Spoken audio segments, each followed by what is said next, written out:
90살 된 할머니가 광고를 냈습니다. 뭐라고 냈는가 하니 나를 팝니다. 나를 팝니다. 나는 나이가 90살이고 지금 별로 제가 뭐 기동도 제대로 못하고 모든 게 불편합니다. 그래서 누군가 나를 사가시면 좋겠습니다. 라고 이제 광고를 했어요. 그랬더니 사람들이 수근수근합니다. 아니 20살도 아니고 90살을 누가 사? 아무도 안 사겠다는 거예요. 90살을. 그런데 한 부부가 사연이 있을 것이다. 우리가 가서 그 90살 된 할머니를 우리가 사자. 비싸진 않을 것이다. 사자. 그리고 이제 그 집을 찾아갔어요. 찾아갔더니 집이 으리리하더래. 집이 으리리하더라는 거예요. 그래서 이제 초인종을 누르고 가니까 90세 된 할머니가 문을 열고 나 못 걸어가니까 들어오라 그러더래요. 문은 이제 자동으로 열어주고. 그래서 들어서 물어봤답니다. 아니 할머니 왜 할머니를 파시는 거예요? 그랬더니 그 이유 묻지 말고 내가 먼저 물을게. 나를 도대체 왜 사러 온 거야? 그러더래요. 그래서 이 사람이 그렇게 얘기했답니다. 우리 두 부부는 어려서 부모님을 다 잃었습니다. 그래서 부모님을 모시고 행복하게 사는 것이 꿈이었대요.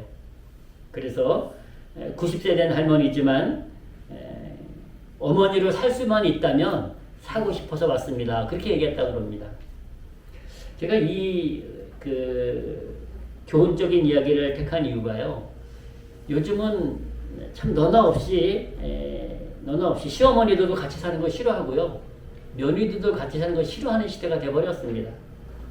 뭐 어느 집 얘기 들어보니까 이제 시어머니를 모셔야 된다 해가지고 대판 부부싸움을 했다는 얘기가 지난주에도 들려오더라고요. 그런데 그때 이 90살 된 할머니가 그러시더래요. 정말로 나를 내가 죽을 때까지 나를 모실 수 있느냐? 그러니까 이 부부가 그렇게 하겠습니다. 허락하시면 그렇게 하겠습니다. 근데 한번 입장을 바꿔놓고 생각해 보십시오. 여러분들이 90살 된 노모를 모실 수 있을까요? 쉽지 않습니다. 그죠? 친어머니도 아니고 말이죠. 친어머니 아니고. 근데 이 할머니가 그러시더래요. 좋다. 그러면 내가 부부를 나의 아들로, 나의 며느리로 맞아들일 테니까 이 재산을 다 가지라고 그러더래요. 이 재산을. 그래서 아니 재산이 필요한 게 아니라 나는 어머니가 필요합니다. 했더니 나는 이런 사람을 찾았다는 거예요. 내가 양자를 얻을 수가 있어요. 양자를 모집하고 재산이 내가 얼마라고 얘기하면 아마 구름대처럼 몰려왔을 거예요. 내가 양자, 지금 자식이 없어서 그리고 나의 자식들이 있어도 효도를 안 해서 내가 양자를 하나 얻으려고 그러는데 양자로 들어오면 나를 섬겨주면 내가 재산을 다 주겠다 그러면 아마 수없이 많이 몰려들 거라 생각해가지고 그렇게 광고를 안 내고 90세 된 할머니를 판다고 광고를 냈다는 거예요. 물론 교훈적인 이야기일 거라고 생각합니다. 세계 어떤 곳에 이런 이야기가 있었는지 모르겠습니다만은 우리에게 교훈을 주는 말씀입니다만은 참 안타깝습니다. 이 시대가 뭐 어쩔 수 없이 이제 혼자 사는 경우는 그렇습니다만은 혼자 살지 않아도 되고 부모랑 같이 살아도 되는데도 같이 사는 시대가 아니에요. 다 불편하다는 거예요. 서로 불편하다고 그럽니다. 근데 여러분 우리가 역사를 봐도요. 젊어서는 부모가 자녀를 양육합니다. 젊어서는 뭐 갓난아기 나면은 뭐 짧게는 20살 많게는 30살까지도 양육을 해야 되지 않겠어요? 그러나 부모가 늙으면 자식이 부모를 섬기는 것이 그것이 이치예요. 이치. 부모가 늙어요. 70, 80, 90 되면 자식이 섬기는 그것이 순리라는 거예요. 순리. 근데 이 시대는 그런 부분들이 많이 무너지고 있다는 것이 참 안타깝습니다. 근데 오늘 본문에 보면 야곱과 또한 요셉이라는 사람이 등장합니다. 근데 야곱이 아버지고 요셉이 아들이에요. 야곱한테는 무려 아들이 12명이 있었어요. 뭐 놀라지 마십시오. 우리도 옛날에 다 그렇게 낳습니다. 8명, 10명, 막 12명 옛날에 이렇게 낳았잖아요. 그죠? 근데 이 야곱도 12명의 아들이 있었는데 요셉은 11번째 아들이에요. 그런데 이 요셉이 효도하고 싶어도 할 수가 없는 거예요. 효도하고 싶어도. 왜냐면은 형들이 위에 10명의 형들이 있지 않겠어요? 형들이 요셉을 미워해가지고 팔아넘겼어. 남의 집 팔아넘긴 거야. 남의 집에 팔면 무슨 신세가 되는 거 아니? 종의 신세가 돼요. 그래서 요셉이 그때부터 종으로 살고 또 억울하게 누명 써가지고 감옥살이까지 해요. 여러분 평생 우리가 감옥살이 안 하는 것도 행복 아닙니까? 에? 남의 집 종으로 사는 것도 부족해가지고 감옥살이까지 해요. 억울한 누명을 쓰고. 그 시간이 무려 13달도 아니고 13년을 해, 13년. 여러분 이쯤 되면 형들을 원망하고 내가 형들 때문에 내 인생이 망했다고 내 인생이 요 모양 요 꼴이라고 막 원망 불평하지 않겠어요? 근데 요셉은 그 어려운 환경 속에서도 좌절하거나 포기하거나 절망하지 않는 거예요. 억울해하지 않는 거예요. 종으로 살면서도 감옥살하면서도 그는 늘 최선을 다하는 거예요. 그 이유가 하나님이 함께 하신다는 거예요. 하나님이 함께 하신다. 그래 그가 하나님의 함께 하심을 믿고 분명히 종으로 사는 거 감옥 사는 게 고난 아닙니까? 근데 그곳에서 다 그가 최선을 다함으로 인정을 받아요. 남의 집 종으로 사는 데도 인정받고요. 감옥살이 하는 데서 또 인정을 받는 거예요. 여러분 우리가 한 가지 은혜를 받을 수 있는 것은요. 우리가 어떤 자리에 있든지 우리가 진실함으로 최선을 다하면 인정을 받는 줄로 믿습니다. 인정받게 돼 있어요. 여러분 종이 뭐 대단한 신분입니까? 아주 미천한 신분인데도 그가 인정을 받아요. 그래가지고 하나님께서 그에게 은혜를 베푸십니다. 그래가지고 애굽의 왕이 바로라는 왕인데요. 꿈을 꾸는데 해석을 할 수 없는 거예요. 해석을. 그래가지고 이 요셉이 가가지고 꿈을 해석해줘요. 그러니까 이 왕이 바로가 놀래가지고 요셉처럼 지혜로운 자는 없다고 요셉을 높여주는 거야. 그래가지고 요셉을 애굽의 총리로 서 총리로. 국무총리가 되는 국무총리가. 하여튼 하나님의 성도님들은 최소한 국무총리입니다. 할렐루야. 네.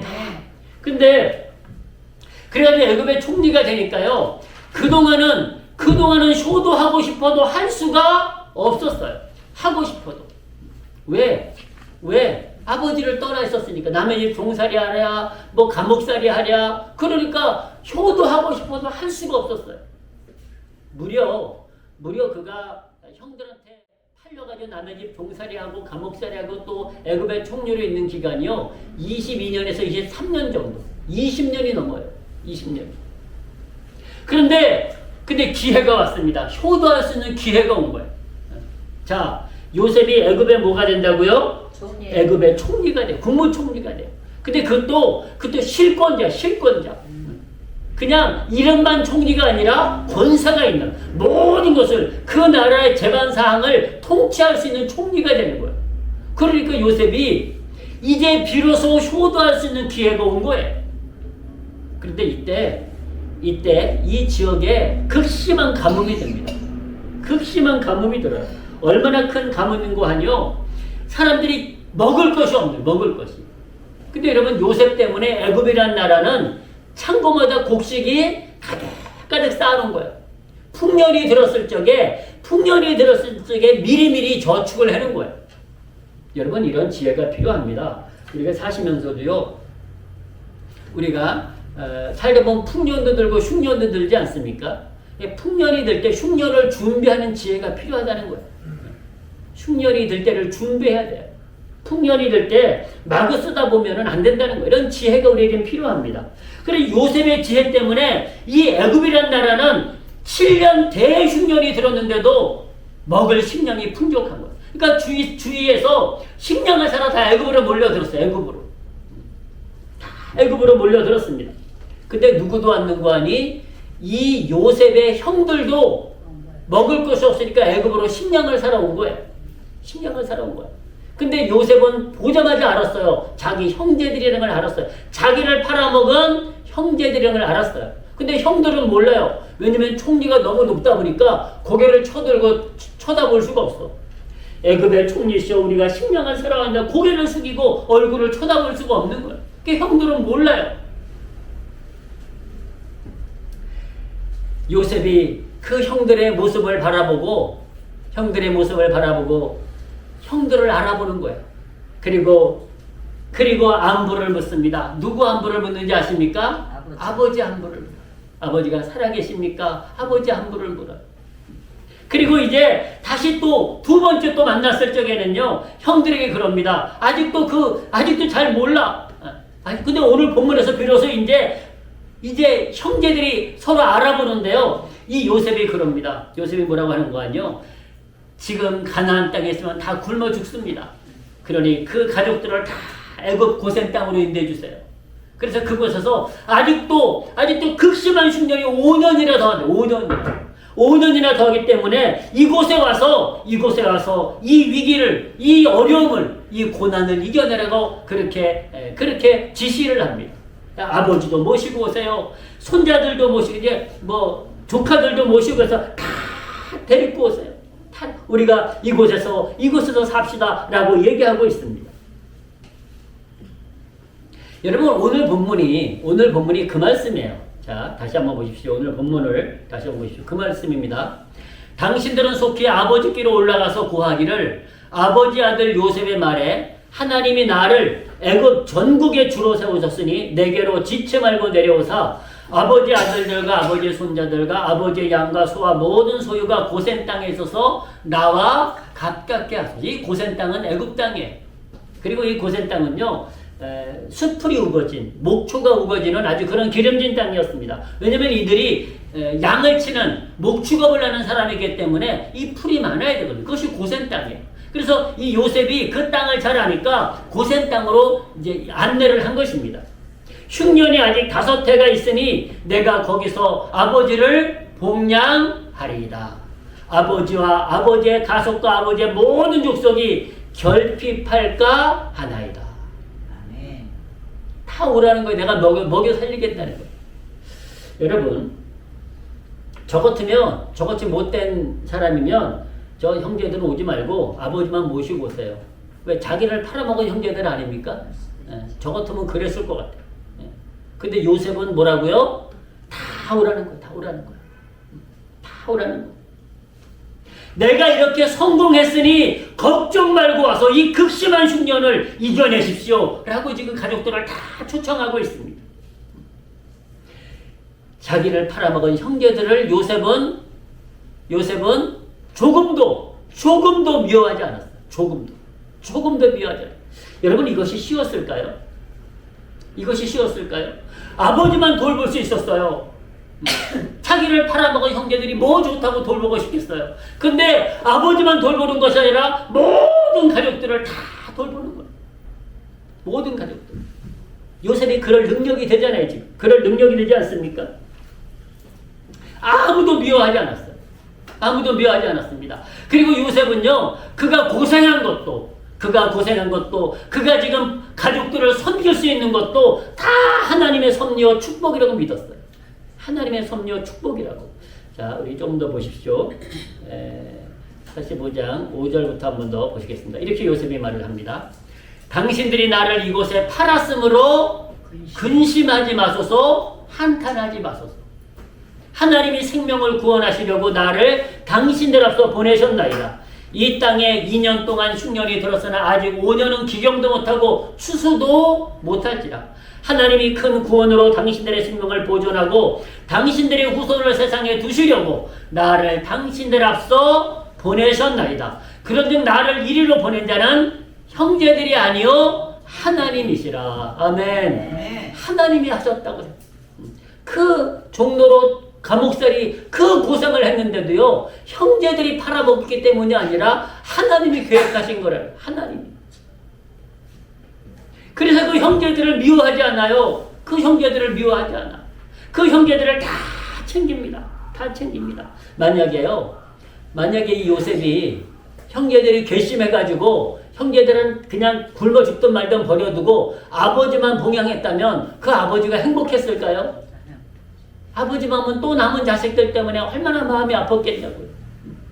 그러니까 요셉이 아버지만 챙긴 것이 아니라 나머지 형제들까지 다 챙기니까 이 아버지 마음이 얼마나 흡족했겠냐고. 그 마음을 요셉은 헤아리지 않았겠습니까? 아버지도 알아요. 그 형제들이 무슨 짓을 했는지 아버지도 알아. 근데 이 동생 요셉이 다 챙기는 거야. 아버지와 형제들을 다 챙기는 거야. 여러분, 이제 형제들이 아버지를 모시러 갑니다. 아버지를 모시러 가는데 아버지 아들 요셉이 애굽의 총리가 돼 있습니다. 그리고 아버지를 모시고 오라 그럽니다. 그러니까 아버지가 자다가 봉창 두드리냐? 안 믿는 거예요. 그렇지 않겠어요? 아버지는 지금 이 요셉이 죽었다고 생각해요. 23년 동안 소식이 없으니 죽었다고 생각하지 않겠어요? 20년이 넘도록 소식이 없는 거야. 근데 갑자기 오더니 아버지 아들이 그냥 살아있는 것이 아니라 애굽의 총리가 돼 있대, 총리가. 아버지가 안 믿는 거야. 안 믿어. 그런데 요셉이 뭘 보냈는 거 아니? 수레를 벌써 수레. 그것도 왕이 타는 수레를 보낸 거예요. 그러니까 쉽게 말하면 금수레를 보낸 거예요. 금수레. 그냥 나무 조각 수레가 아니라 금수레. 아버지가 야곱이 그걸 보더니 맞구나 내 아들이 살아있구나. 그때서 믿는 거예요. 그때서 금수레를 보내. 요즘으로 말하면 벤틀리 정도를 보낸 거야. 벤틀리.